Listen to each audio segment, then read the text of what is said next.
Hello, welcome to Chess76. I haven't done one of these for ages. With no apology, 3 random items, all quite good, possibly very good. I don't know. Depends on what you want. Depends on what you're looking for. Here's this month's British Chess Magazine. An old friend, Quite a colourful cover. Let's see what it is. It's $5.50 to subscribe. And Silent Conversations, Odd Moves and Controversial Claims. Now, dusting off the Karpov-Kasparov matches of the 1980s and drawing new conclusions. I've read most of what they've written, unveiling the untold story of Karpov-Kasparov matches. I think from time to time things will happen behind the scenes, but not necessarily of any importance to the game player, but even to other grandmasters. It's just the fact of life, the speed of life maybe, the complexity of living, and also a fair bit of money is on offer in a World Championship match. It says Queens of the Board, the story of the Women's World Chess Championships. So that's a retrospective. There's some quite good photos. All play and no work. The pack closes the gap the moment the leader slows down the pace. They're talking about Carlsen, Caruana, Fero, I'm going to call him, and Nakamura. I can't pronounce that name too well. Faruja. Can't pronounce it at all if I don't attempt. And it gives a game. Caruana against Carlsen from the Norway Classic.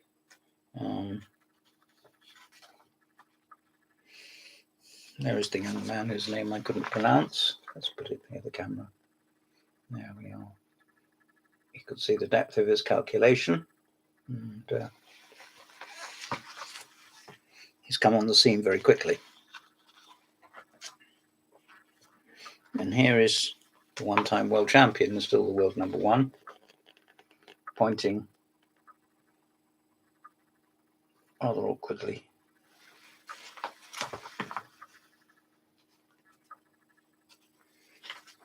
Some quite deep annotations. Here's Sean Talbot talking about the European individual over 65 and over 50 championships. And there's John Nunn, who has once again carried off the crown or a cup or both.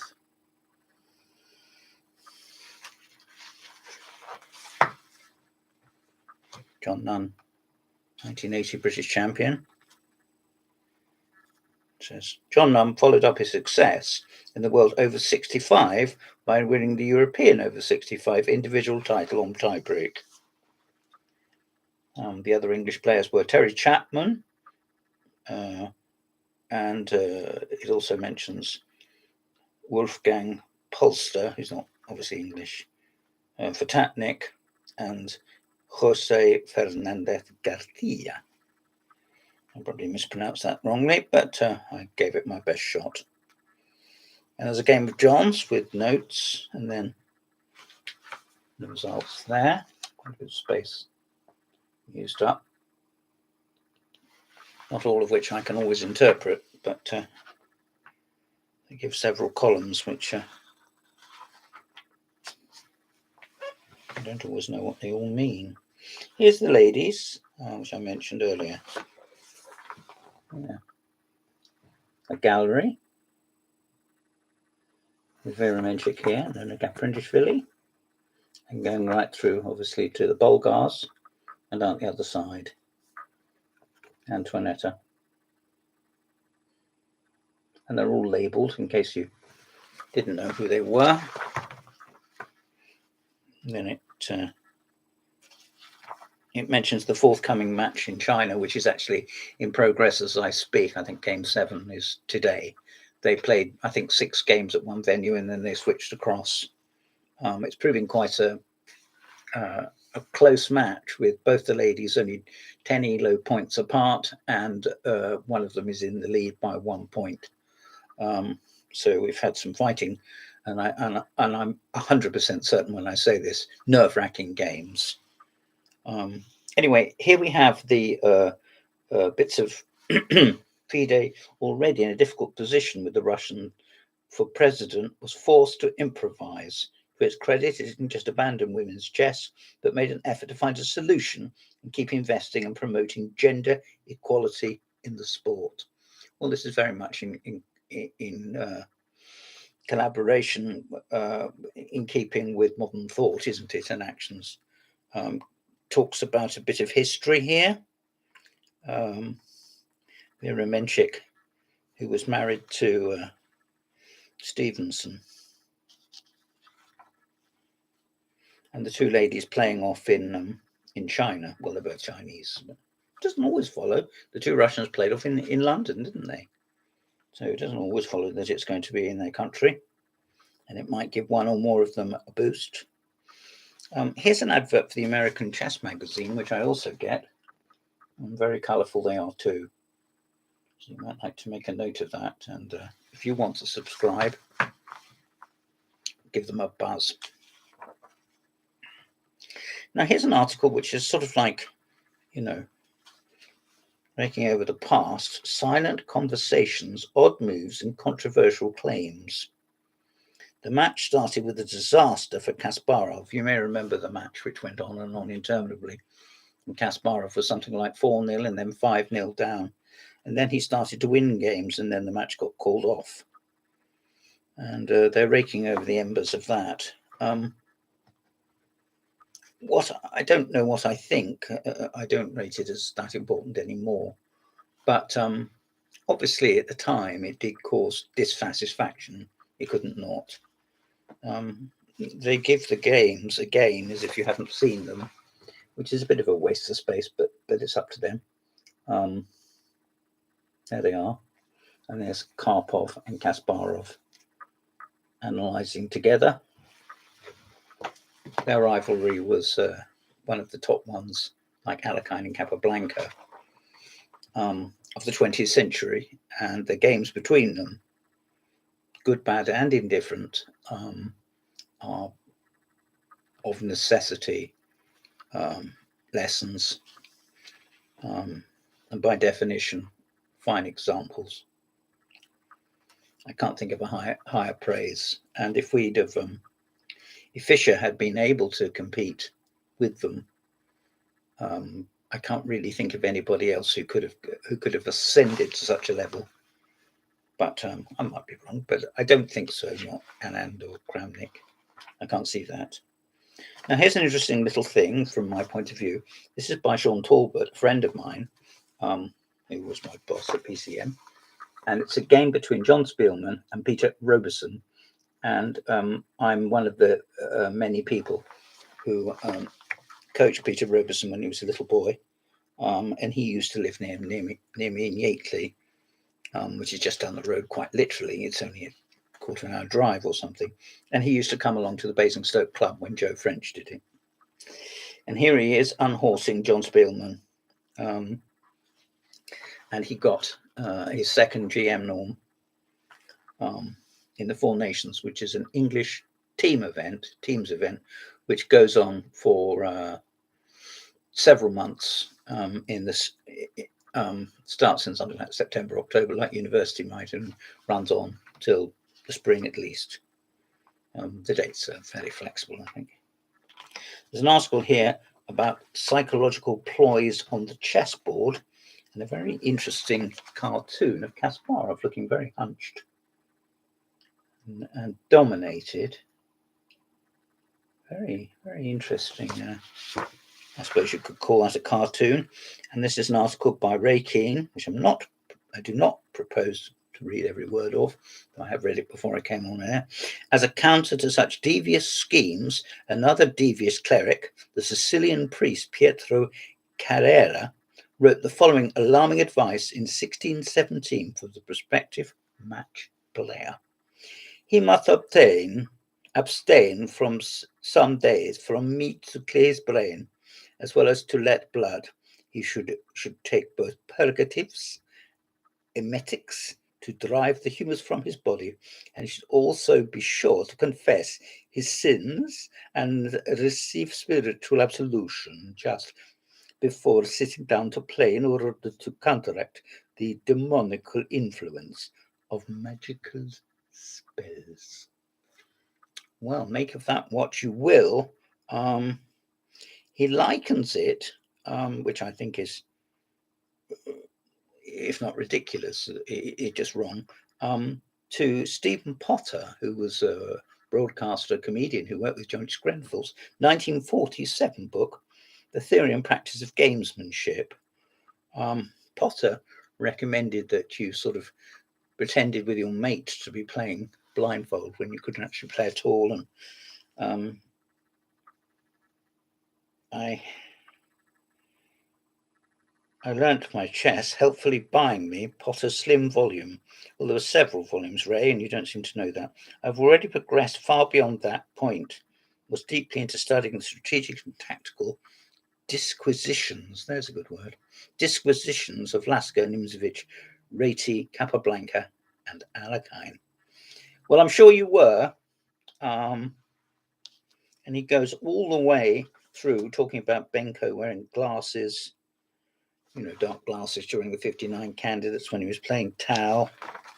And he gives a game, fantastical helpers then thronged to Baguio, besieging us with advice.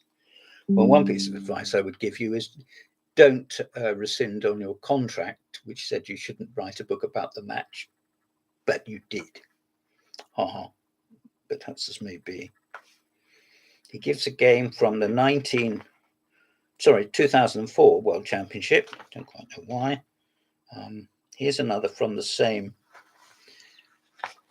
illustrator. I quite like that. I hope you like that too. Presumably that's Peter Lico, is it? Now we have an article here by my friend, Pete Tamburo from the US of A. The Ruy Lopez according to Alexander the Great. And he gives a game from the US Championship, Correspondence Championship. Peter is very good at coming up with old games which I give him more than a lick of paint, I don't mind telling you. In fact, if you study the Ruy Lopez, you learn how to play chess, how to reason, how to plan, how to attack, and even how to defend. That could be, I haven't checked. There we are, up in the corner. I haven't checked, but I think that may be a quote from Emanuel Lasker. But even if it isn't, the sentiment would be Lasker's.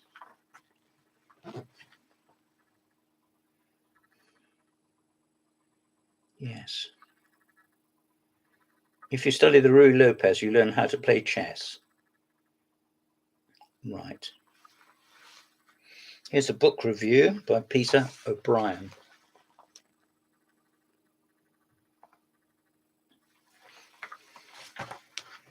Chess Theory from Stammer to Steinitz, 1734 to 1894. Well, by 1894, Steinitz was a very old and broken man. But that doesn't diminish one iota from the excellent book that I hope this is. But I have to confess, I know my voice, I haven't seen it. If I did, I would give a much better review, wouldn't I? The word theory at the core of the title merits careful attention. Chess today is a highly specialized business. Innumerable books, videos, and online courses are available to help a player concentrate concerning every conceivable type of opening, advice on middle game, strategy, superb analysis of endgames, methods of handling transposition from one phase of the game to another. In short, there are more theory and advice out there that can be absorbed by anyone other than a truly dedicated professional player. There's quite a statement coming from Peter O'Brien. It's a very long review, and he concludes by saying Dr. Hofmeister has performed an immeasurable service to all interested in chess by rendering that foreign country recognizable. He means the past. That foreign country recognizable and even familiar. We have no excuse for remaining strangers. We have no excuse for remaining strangers. Here's an advert for Ray Keane's book, which is his columns reprinted from a while ago now. I don't think it says it's printed by Harding Simpole, and it's 1695, which seems to me quite good value, but I haven't seen it. 304 pages. Does that sound good value? I think that does. Not everyone likes Ray's style, name dropping and so forth, but I do like it. So this is called Celebrity by Alexis Levitin. It's a little account of his travels and adventures. I have to confess, I've never heard of this young man, but this is a sort of a narrative story. Maybe it's a novelization, I don't know.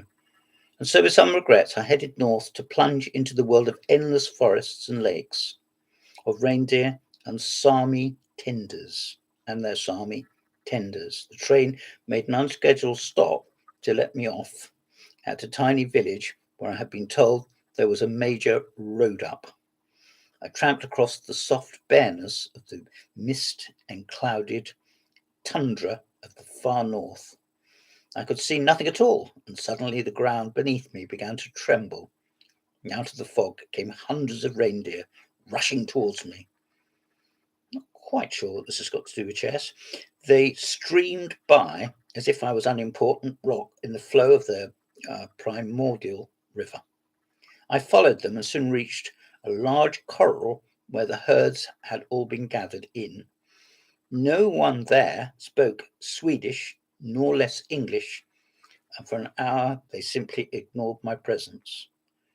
Well, if they didn't, he'd be dead, if not, trampled to death. Finally, someone reached out and gave the strange interlocutor a strip of dried reindeer meat to chew upon, while they snaked their lassos out to curl across the hooves of the individual reindeer as the herd thundered around in consternation within the communal corral.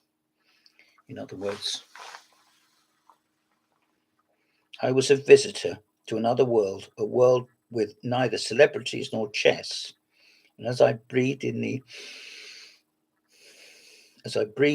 misty Arctic air, I felt that perhaps it was a healthier world I had chanced to slip into. Well, I'm sure that's very fine words, but I'm not quite certain what that's got to do with our little checkered game. But for all of that, it's very well written, I'm sure.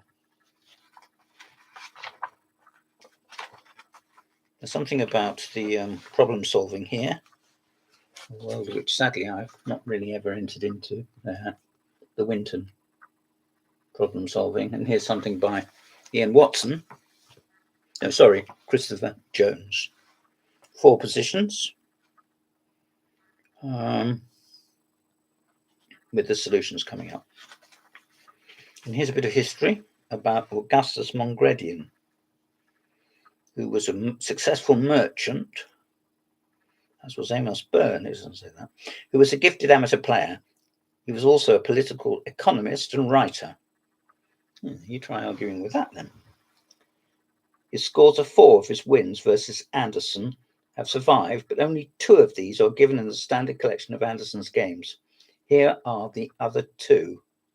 One from London 1851 and the other from London 1951. I think they must both be from London 1851. One is this sort of a 2, I was going to say a 2 knights. It looks like a gambit.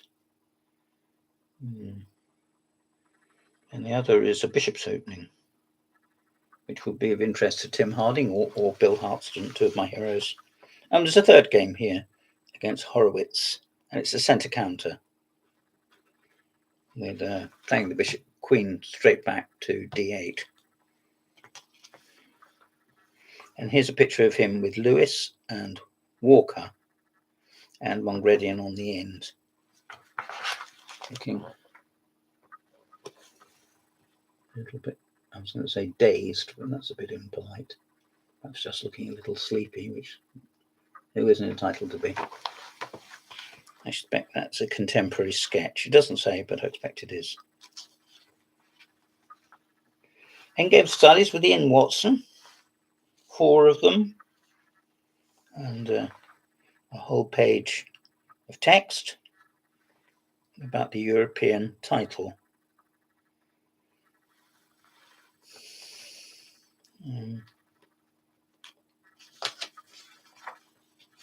Solution to the problems, and then the solution to the endgames. And then finally at the back, how to subscribe to BCM. There's a little offer. And there we are. That's the July issue. I'm sure you'll agree with me that it has a flavour all of its own. And if you haven't seen a recent issue, I would urge you to get hold of one. You can buy them individually. You don't have to subscribe at the start. If you don't want to, just get to know one. Have a look through it. Hope you get some fun out of it. Now, this is the one and only recent book which I'm going to review today. There we are. If the spine shows up, doesn't always.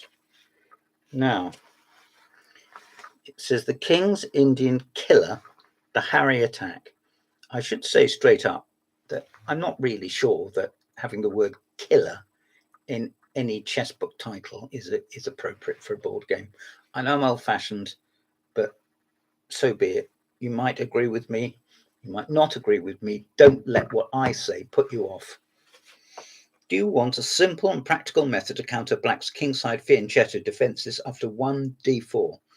A line that takes the initiative from the very early stage and creates difficult practical problems. If so, then the Harry Attack. Now, I'm going to read this out in algebraic notation. 1d4, knight f6, 2 c4, g6. That's the kingside fianchetto. 3 h4 is for you. At first, this looks like some sort of joke. No, it doesn't. Or at the very least, a weird, outlandish line. Well, the point is, can Black counter classically in the center, or can he avoid being overrun possibly almost immediately? The Harry Attack, and it's called Harry because it's the H-pawn, Harry the H-pawn or Freddy the F-pawn. You don't fall about laughing or lose your teeth or anything, giggling. But on the other hand, it's fun, and it is fairly well known on the street. The two authors are both top English players. Richard Palliser, rather more these days for his writing. He's editor of the magazine Chess, based in Baker Street, and Simon Williams, Grandmaster, the Ginger GM, who's written lots of books, and all of them are recommendable. It's 238 pages. It's $17.99, published by Everyman. It hasn't got as many games in it, complete games, as I would have expected. About 20, 25. There's the index. I know you can't read it at a glance, but nevertheless, that will show you that the emphasis is less on the analytical middle game and end games that result, but more on encouragement, fun, and the bellicose nature, the very attacking time you'll have. I would think, I haven't read too much, I haven't been through this quite as I should or perhaps could have done. What I would say is that this could be good if you're a quiet positional player, or you are playing someone who's a lot stronger than yourself, you might play this as a gamble to say, well, he didn't expect that, or I enjoyed the game very much, even if you didn't win. It's good to be disruptive. It's not good to be predictable. And if you play this, believe you me, the games won't be predictable. They could be the very making of you, and you could pull off some odd, interesting scalps. And very early on, a number of interesting positions materialize. Some like Standard Kings Indians, others like the Benoni, others like, well, you name it, it's here. It's here.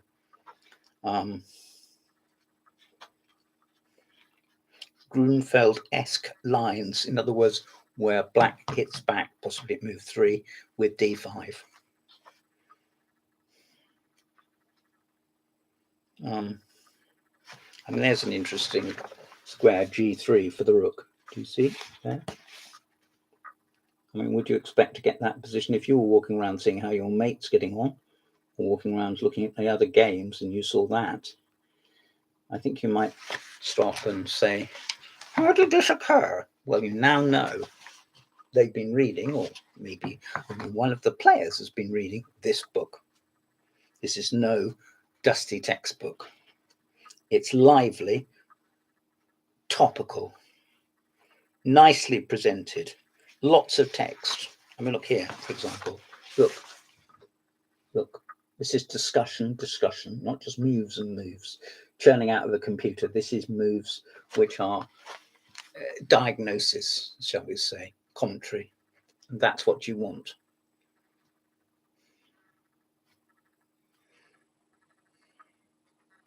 Monsieur Legrave, MVL, playing Fiddler. If that isn't a top-level game, I don't know what is. Simon Williams himself, playing in Dieppe in France. Yes. There we are. There's the game with the queen out early on.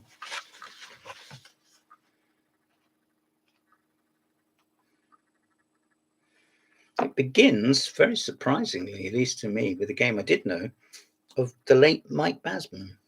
Played in 1980. Model Games. I don't know if Michael was a model. It certainly was avant-garde. He was very much his own man, wasn't he, Michael Basman? I wholeheartedly hope that this book will give you inspiration and go out there and look at chess in a unique and magical way. There is still beauty to be found on the board. You will have the power to find that magic. Simon Williams, Godalming, May 2023. So this is fairly recent. I think this is one of the most recent books published by Everyman.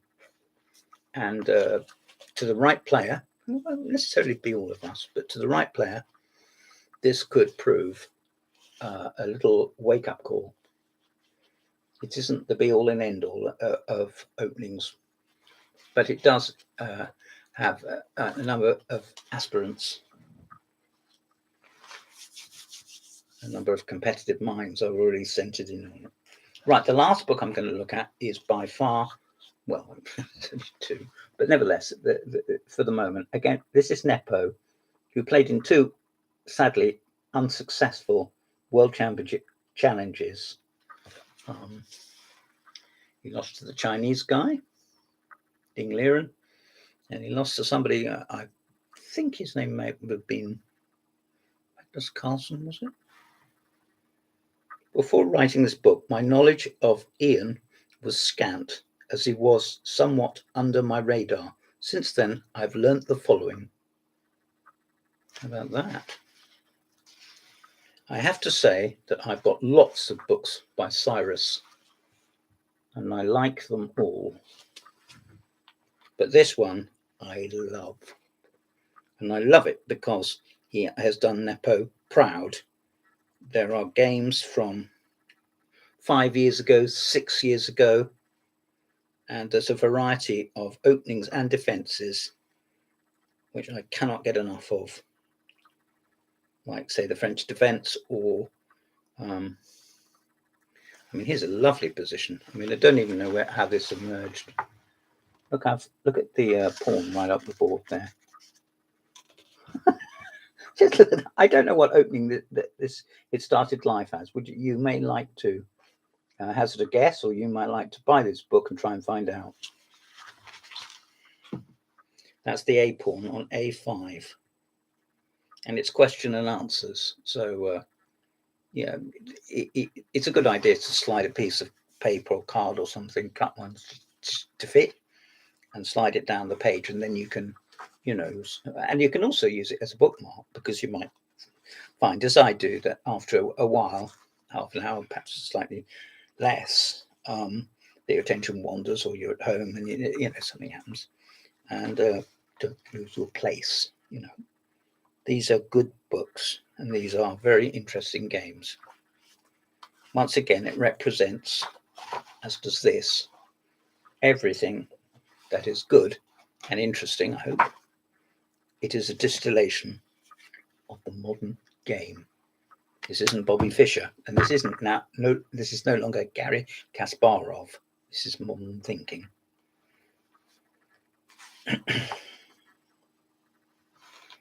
Here is Nepo playing the French. There we are, a position which the young, and now not so young, Nigel Short, would have enjoyed playing as black.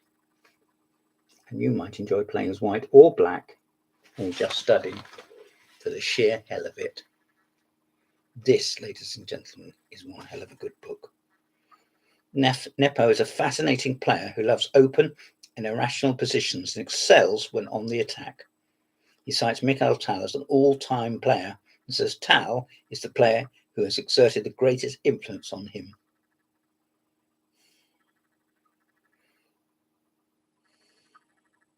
Yes, there we are. It's not everybody that qualifies twice to play in the World Chess Championships. Well, this man did.